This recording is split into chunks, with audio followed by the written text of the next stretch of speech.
Hello students, पिछले video में आपको उत्प्रेरण, वर्धक और विस्कारक के बारे में एक्सप्लेन किया गया था। इस वीडियो में आपको समांगी और विषमांगी उत्प्रेरण के बारे में एक्सप्लेन करेंगे। तो आइए ध्यान से देखते हैं। उत्प्रेरण मुख्यतः दो समूहों में विभाजित किया जा सकता है। उत्प्रेरण को आप जो है मुख्यतः दो समूहों में बांट सकते हैं। पहला है आपका समांगी उत्प्रेरण। समांगी उत्प्रेरण क्या होता है, इसको समझें ध्यान से। जब अभिक्रियक या उत्प्रेरक समान प्रावस्था में हो तो प्रक्रम समांगी उत्प्रेरण कहलाता है। ठीक है, तो आप देख रहे हैं कि जब अभिक्रियक मतलब अभिकारक जो अभिक्रिया में भाग ले रहे हैं, ठीक है, उनको अभिक्रियक या अभिकारक कहते हैं, और उत्प्रेरक दोनों क्या हो, समान प्रावस्था में, अर्थात अभिकारक भी द्रव हो, उत्प्रेरक भी द्रव हो, अभिकारक भी जो है गैस हो, उत्प्रेरक भी गैस हो। ठीक है, तो इस कंडीशन में दोनों क्या होंगे, समान प्रावस्था में होंगे। और जब अभिकारक और उत्प्रेरक दोनों समान प्रावस्था में होंगे तो इस प्रक्रम को क्या कहेंगे, समांगी उत्प्रेरण कहलाता है। समांगी उत्प्रेरण के कुछ उदाहरण निम्नलिखित हैं। जैसे पहला देखें, सीसा कक्ष विधि, लेड चैम्बर प्रक्रम में नाइट्रोजन के ऑक्साइडों के उत्प्रेरक की तरह उपस्थिति में। ठीक है, तो शीश कक्ष विधि में लेड चैम्बर प्रक्रम में नाइट्रोजन के ऑक्साइडों की उत्प्रेरक की तरह उपस्थिति में आप देखें ध्यान से, इसमें आप देखें सल्फर डाइऑक्साइड का डाई ऑक्सीजन के साथ अभिक्रिया द्वारा सल्फर ट्राइऑक्साइड में ऑक्सीकरण। सल्फर डाइऑक्साइड का डाई ऑक्सीजन के द्वारा सल्फर ट्राइऑक्साइड में ऑक्सीकरण। सल्फर ट्राइऑक्साइड में ऑक्सीकरण हो रहा है। इसमें जो उत्प्रेरक है वह है आपका नाइट्रोजन का ऑक्साइड, नाइट्रोजन का ऑक्साइड। यहाँ पे जो अभिकारक हैं, अभिक्रियक हैं अर्थात अभिकारक हैं, वह किस अवस्था में है, गैस अवस्था में है। सल्फर डाइऑक्साइड गैस अवस्था में है, ऑक्सीजन भी गैस अवस्था में है, तो अभिकारक क्या हो गए, गैस अवस्था में। और आपका जो उत्प्रेरक है वह भी किस रूप में है, गैस अवस्था में। या नाइट्रोजन का ऑक्साइड भी किस रूप में है, गैस अवस्था में। तो जब अभिकारक और उत्प्रेरक दोनों समान प्रावस्थाओं में हो, ठीक है, तो ऐसे उत्प्रेरण को क्या कहते हैं, समांगी उत्प्रेरण कहते हैं। अभिक्रियक सल्फर डाइऑक्साइड तथा ऑक्सीजन या उत्प्रेरक नाइट्रिक ऑक्साइड या नाइट्रिक ऑक्साइड सभी समान प्रावस्थाओं में हैं, अर्थात गैस अवस्था में हैं।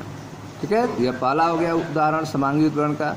दूसरा देखते हैं, हाइड्रोक्लोरिक अम्ल द्वारा प्रदत्त H आयनों से मेथिल एसीटेट का जल अपघटन उत्प्रेरित होता है। हाइड्रोक्लोरिक अम्ल द्वारा जो H+ आयन रिलीज होता है उससे मेथिल एसीटेट का जल अपघटन क्या होगा, उत्प्रेरित होता है।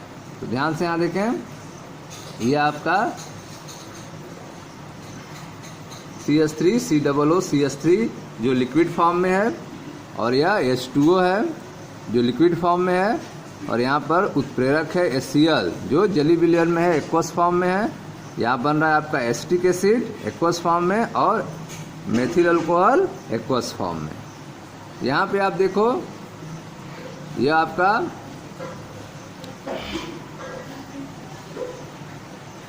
CH3 COO CH3 जो है यह लिक्विड स्टेट में है और H2O भी लिक्विड स्टेट में है।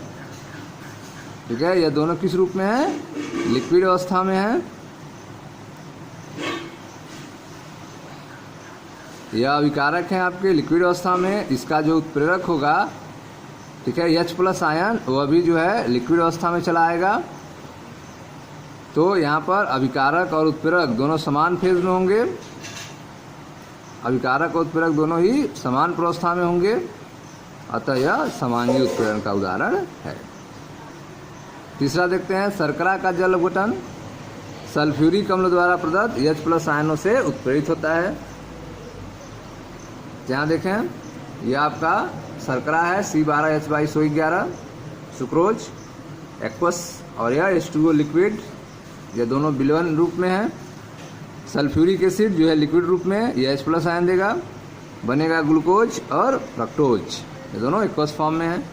यहाँ पर आपका जो ये अभिकारक है सुक्रोज एंड H2O, यह जो है लिक्विड फॉर्म में है, विलयन के रूप में है, और यह H2SO4 भी है लिक्विड फॉर्म में, H+ आयन देगा। यहाँ पे अभिकारक उत्प्रेरक दोनों सेम फेज में होंगे, अभिकारक उत्प्रेरक दोनों समान प्रावस्था में होंगे, अतः यह उदाहरण होगा समांगी उत्प्रेरण का। ठीक है, जब अभिकारक और उत्प्रेरक समान प्रोवस्था में होते हैं तो ऐसे उत्प्रेरण को समांगी उत्प्रेरण कहते हैं। ठीक है, अब देखते हैं दूसरा विषमांगी उत्प्रेरण।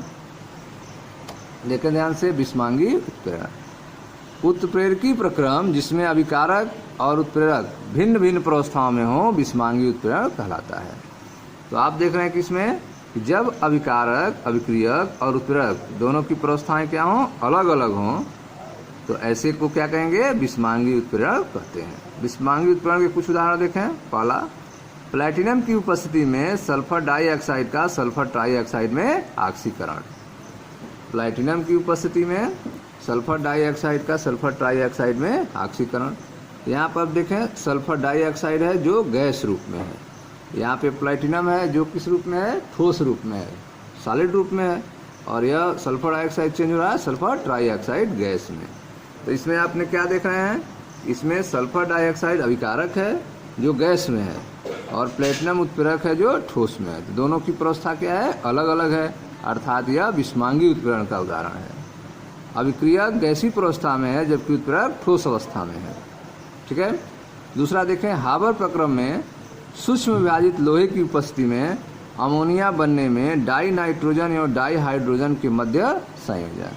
तो हाबर विधि में जब अमोनिया निर्माण होता है तो इसमें डाई हाइड्रोजन और डाई नाइट्रोजन की उपस्थिति में अमोनिया का निर्माण होता है। तो ध्यान से देखें, नाइट्रोजन इसमें डाई नाइट्रोजन किस रूप में है, गैस रूप में है, डाई हाइड्रोजन किस रूप में है, गैस रूप में, लेकिन आयरन यहाँ पर उत्प्रेरक है जो किस रूप में है, ठोस रूप में है।